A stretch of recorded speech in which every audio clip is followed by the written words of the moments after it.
Bueno, esta es nuestra primera clase. Voy a compartir mi pantalla.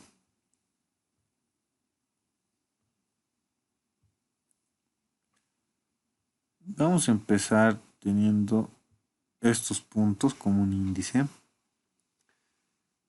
Primero vamos a analizar los niveles de problemas en la transmisión de la información. Vamos a dar una teoría, una definición a la teoría de la información. Vamos a explicar lo que es la información y sus fuentes y finalmente la codificación de la información. Bueno, niveles, ¿no? El objetivo de un sistema de comunicación es la transmisión eficiente de información de un punto denominado origen a otro punto denominado destino. En la imagen podemos ver varios dispositivos, en este caso alámbricos, inalámbricos, que nos dan, ¿no?, un canal de información por el cual podemos mandar mensajes, comunicarnos con otra persona en otra parte del mundo. En sí, el objetivo es comunicarse, ¿no? La comunicación. En este caso, con una transmisión eficiente. O sea, en un canal siempre hay ruido, siempre hay problemas que conllevan tal vez a la infraestructura o servicio, dependiendo el caso, ¿no? Entonces nosotros, como vamos a estar estudiando la teoría de la información, es muy importante saber cuál es el objetivo de esta materia. En este caso hay dos maneras de llegar de un origen a un destino a través de esa transmisión de comunicación. A través de señales, circuitos y sistemas electrónicos o a través de la teoría de la información. O sea, estas dos formas se pueden utilizar para intercambiar la información. Nosotros vamos a analizar, ¿no?, la teoría de la información. La teoría de las señales, circuitos y sistemas electrónicos, por el momento no. Teoría de la información. Resuelve problemas como, a ver, ¿cuál es el contenido real de la información de un mensaje?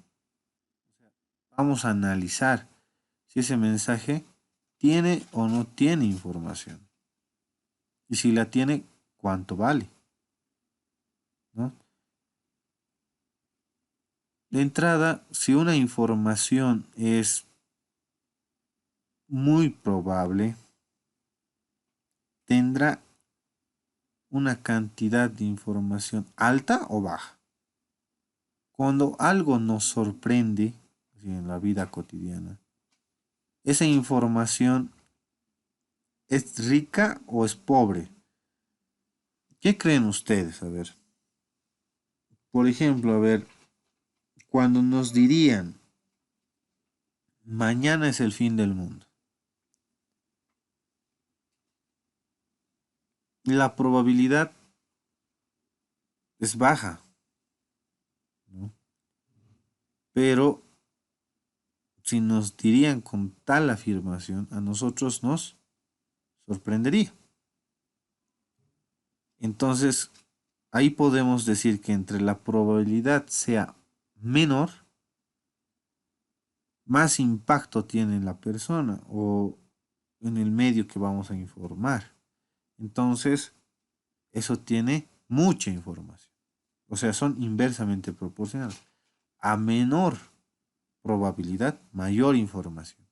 Entre más nos sorprenda, mucho mejor. Pero, por ejemplo, mañana es martes.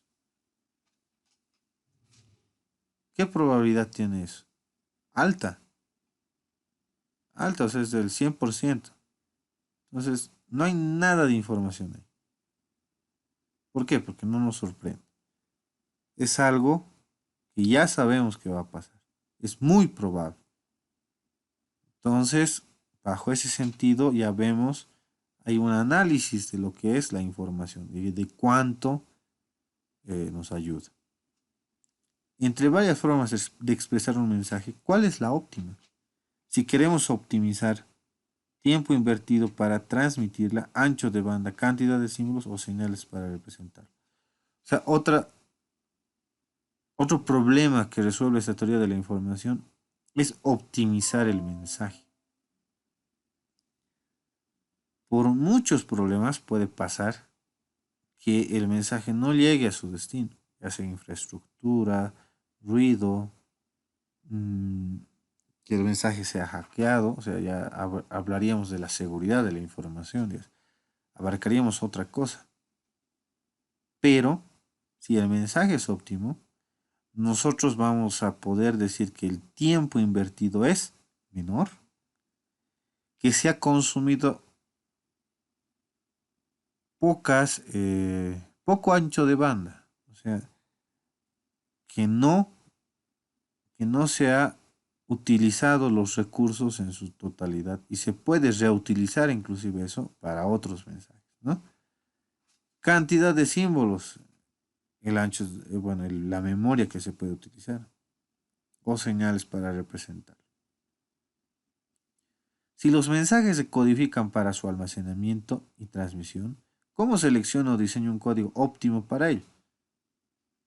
Ya un poquito yéndonos para el tercer parcial o el segundo, vamos a aprender a codificar y decodificar mensajes a través de un alfabeto código que vamos a llamar.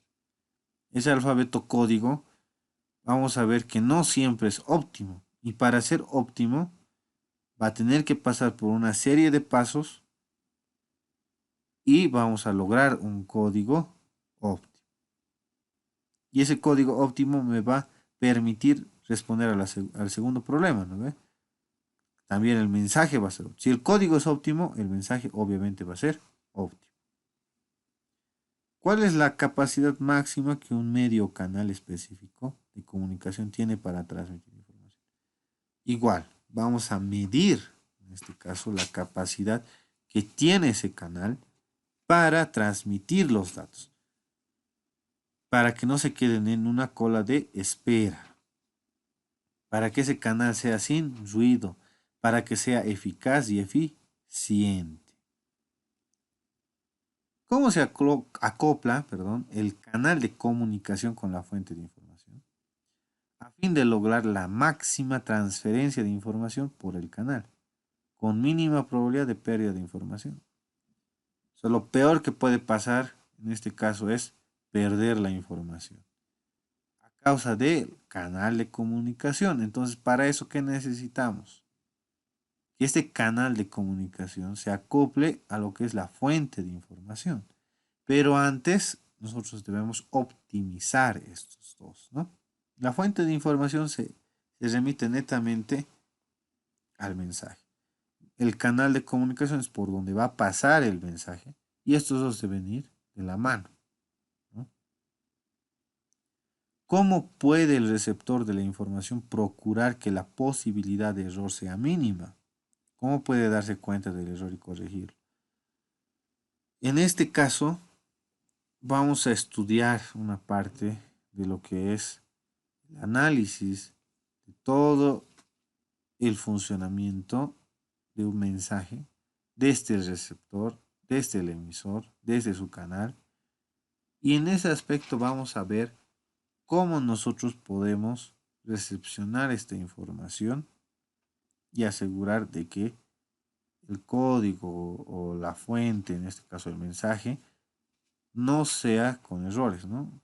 O por lo menos tenga la mínima probabilidad de que tenga errores. Y si hay un error, corregirlo. ¿Cómo lograr introducir cambios en la estructura de la información? Para facilitar su inmunidad a perturbaciones naturales o artificiales, rescatar la información ante eventuales errores en la transmisión. En este caso, ya netamente de los riesgos hablamos, ¿no? De la información. ¿Cómo lograr introducir cambios en la estructura de la información para encriptarla para una mínima posibilidad de capturar por receptores no autorizados? Minimizar el número de elementos de código necesarios para representar la información. En este caso ya nos habla de la encriptación. Es muy interesante estudiar, o sea, la teoría de la información y aplicar esta teoría en la encriptación. O sea, un tema tal vez extra sería la encriptación de los mensajes que podamos codificar con estos códigos optimizados a través de una fuente de información también optimizada, ¿no? Y que esta fuente no sea interceptada por los hackers o algún receptor no autorizado, como dice. ¿Cuándo un sistema es complejo? ¿Cuál sistema es más complejo? A ver, ¿alguien me puede decir qué sistema en la imagen es más complejo que el otro? ¿Y por qué? A ver,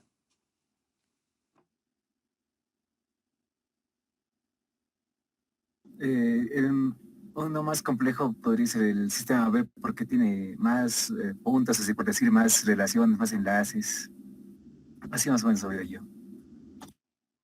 el sistema, bueno, no tiene enlaces y son cuatro elementos, digamos. Está bien. ¿Alguien que lo vea de distinta manera o están de acuerdo con su compañero?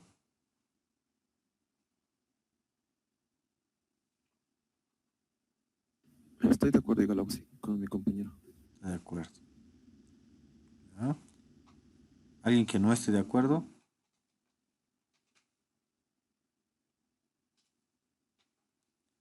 Bueno,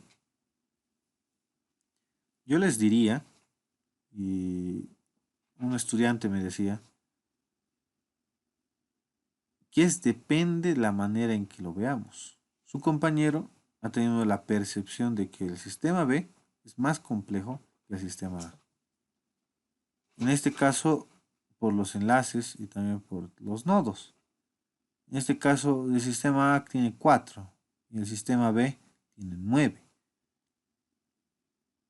Pero alguien puede decir que el sistema A es más complejo que el B. ¿Por qué? Porque no sabemos cómo llegar de un nodo al otro. En cambio, en el B sabemos cómo llegar. Podemos ir a otro por distintos caminos. Así sea que tengan más nodos. En cambio, en el sistema A no tenemos eso. Pareciera que los nodos están por su cuenta cada uno, ¿no? No hay una comunicación. Entonces eso dificultaría al sistema. Eso es lo que deben entender. Que dependiendo a cómo ustedes vean el sistema, puede ser o no puede ser complejo.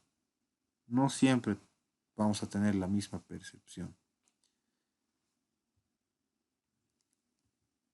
Un primer enfoque está relacionado a las mediciones sobre cuán sorpresivo o inesperado es un evento. Lo que les decía, ¿no? En este caso de los sistemas, volviendo a este ejemplo, sorpresivo sería decir que el sistema A es, es más complejo que el sistema B, como les había dicho. Y entre esto sea más inesperado, mejor. ¿Por qué? Porque alimenta más, o sea, tiene más información. Ahora pasemos a la teoría de la información. La teoría de la información fue publicada en 1948 por Claude Shannon de los laboratorios Bell y Mint. Esta es la estructura sí, que manejaba Shannon tras publicar su artículo que, en ese entonces sobre la teoría de la información. ¿Qué decía él? En este caso se tiene una fuente de información que es el mensaje, ¿no? Lo transmitimos a través, obviamente, de una transmisión, de un transmisor, perdón, a una señal enviada a través de un canal. Este canal fuente de ruido, sufre ruido, la señal es recibida a través del receptor, el mensaje y el destinatario. Esta es la estructura que Shannon nos da. Teoría de la información. Cantidad de información útil, medir y cuantificar. Forma en que se transmite debe ser eficiente. Mide a través de probabilidades. Información es aleatoria.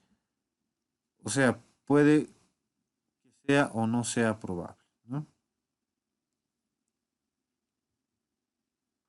Esto, la teoría de la información es un campo de la cibernética que se ocupa de la descripción y evaluación matemática de los métodos de transmisión, conservación, extracción, clasificación y medida de la información.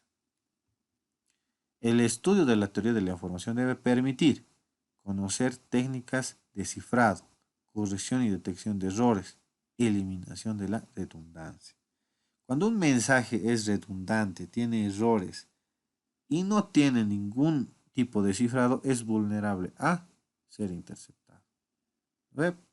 Y de paso, que esto va a ser cambiado, va a llegar al receptor totalmente distinto, ¿no? Y no va a haber esa comunicación. La información y sus fuentes. La información puede ser medida como una cantidad y las cantidades de información se pueden describir y comparar. Y aquí viene la primera fórmula. Sea E un suceso que puede presentarse con probabilidad P dado E, entonces se ha recibido, esto es la cantidad de información de E, es igual al logaritmo de 1 sobre la probabilidad en unidades de información, ¿no? Esto y dependiente de E es la cantidad de información. Así lo vamos a medir de hoy en adelante. La cantidad de información en unidades de información, que pueden ser bits, trits y así. Nans también. Eso lo vamos a ir viendo poco a poco. Ahí, la unidad de la información se determina de acuerdo a la base del logaritmo. Si la base es 2, es bit. Si la base es E, es neperiano, es un NAND. Si la base es 10, es un Hartley. Además, ahí nos muestra una equivalencia. Un Hartley vale 3.32 bits y un NAND vale 1.44 bits. Propiedades. Muy importante las propiedades porque nos van a ayudar a demostrar algunas fórmulas que nos van a servir para resolver ejercicios. En este caso dice sean S sub i y S sub j sucesos, donde la cantidad del suceso sub i debe ser mayor o igual que 0. ¿Esto a qué? ¿A qué debido? Porque la probabilidad es mayor a 0. Como consecuencia tenemos que la cantidad de información debe ser mayor a 0. Además, el logaritmo, no existen logaritmos de números negativos, ni tampoco logaritmo 0. Entonces, nosotros podemos decir que la cantidad de información sí o sí va a ser positiva o va a ser 0. En el caso de que sea 0, nos dice que la probabilidad puede ser, no, va a ser 1. ¿Qué me quiere decir esto? Como les decía, cuando es probable, como el ejemplo que hace rato les daba, que mañana es martes, eso de probabilidad va a tener 1, ¿no ve? O sea, 100%. Como es 1, ¿qué cantidad de información me va a lanzar? 0, porque no me da ninguna información. Más bien, la cantidad de información me sale 0 porque esa información no me ayuda, no me sirve, en otras palabras. ¿Ya? Tenemos otra que dice que la cantidad de información de S sub i es menor a la cantidad de información S sub j. Para esta condición, cuando la probabilidad de P sub i es mayor a la P sub j. Si se dan de cuenta, la probabilidad mayor que este P sub i da menor cantidad de información y la probabilidad menor da mayor cantidad de información. Y además tenemos que la cantidad de información de S sub i dado S sub j entre paréntesis es igual a la suma. Se puede dividir en suma, ¿no? Como una propiedad distributiva. La fuente de información es un elemento que entrega una señal. Una señal es una función de una o más variables y contiene información acerca de la naturaleza o comportamiento de algún fenómeno. Según el tipo de variable independiente, las fuentes se clasifican en fuentes de tiempo continuo. La función está definida por cualquier valor de la variable independiente. Fuentes de tiempo discreto. La función solo está definida para un conjunto contable de instantes de tiempo. Según el rango de valores que cubren las señales, las fuentes se clasifican en fuentes continuas o de amplitud continua. El valor de la función toma un rango continuo de valores. Fuentes discretas o de amplitud discreta. El valor de la función solo toma un conjunto finito de valores. Estos valores se denominan símbolos y el conjunto de todos los símbolos se denomina alfabeto. Estas fuentes vamos a estudiar nosotros, las fuentes discretas, donde vamos a tener símbolos y vamos a tener un alfabeto. Las fuentes digitales, que son discretas, se clasifican en fuentes de memoria nula o sin memoria. Los símbolos son estadísticamente independientes entre sí. O sea que no depende lo que pase antes, o el símbolo anterior, con lo que va a pasar ahora, ¿no? Fuentes con memoria. La aparición de los símbolos no es estadísticamente independiente. ¿Por qué no es estadísticamente independiente? Porque esta fuente ya recuerda qué símbolos nos ha aparecido antes para que nos aparezca después. Codificación de la información. Con esto acabamos, ¿no? Esta parte. La información que nos interesa en sí es la binaria. Nosotros desde el primer semestre, incluso desde el prefacultativo, habíamos aprendido a codificar, a llevar números en distinta base. En este caso nosotros vamos a ver estos cambios, pero como un alfabeto de una fuente y también los símbolos, ¿no? En este caso los símbolos del mensaje están dados por los dígitos decimales, ¿no? Y las palabras código, en este caso, son la representación binaria de estos símbolos decimales, ¿no? Eso es un pantallazo, una breve introducción de todo lo que tal vez vamos a llevar. Digo tal vez porque hay algunas cosas como encriptación o algunos conceptos que he metido ahí por ahí, no los vamos a llevar, pero que es necesario lo comprendan, ¿no? O sea, ¿para qué estoy estudiando 164? O sea, ¿por qué? Y sobre todo, ¿qué es lo que me sirve de esta materia? ¿No ve? Es matemática, tal vez un poquito tediosa, pero no es complicada. ¿Ya? ¿Alguna consulta hasta aquí? ¿Duda?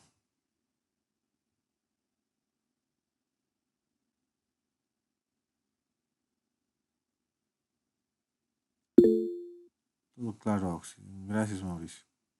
Bueno, voy a necesitar una o un representante con el que voy a coordinar y necesito que ese representante esté en todas las clases del licenciado, o sea, desde la primera que haya estado, creo que ya han tenido 3 o 4 clases, eso me lo van a confirmar, para coordinar con ese estudiante o la estudiante en el aspecto de que me vaya pasando lo que vayan avanzando y yo toda la semana voy a tener para analizarlo y preparar material.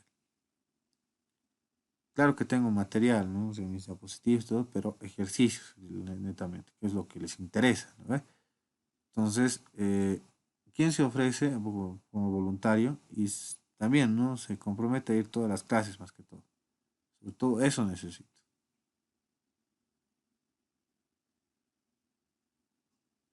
Por favor, o entre sus compañeros, alguien que pueda nominar a una compañera o un compañero que creen que puede ser nuestro representante.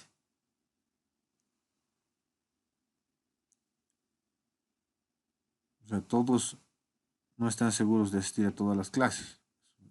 Eso estoy entendiendo.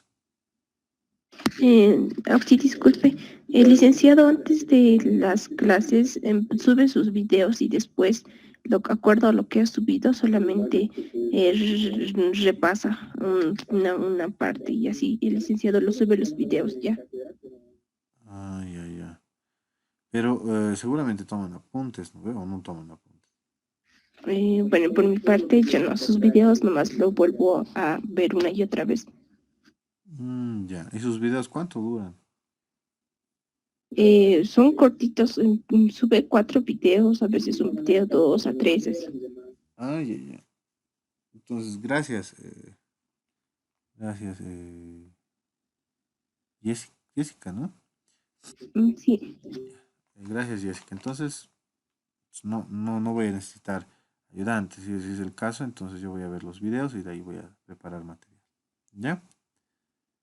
Gracias, Jessica. ¿Alguna consulta, duda hasta aquí?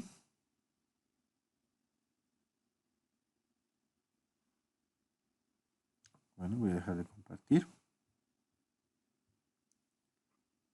Voy a parar la grabación.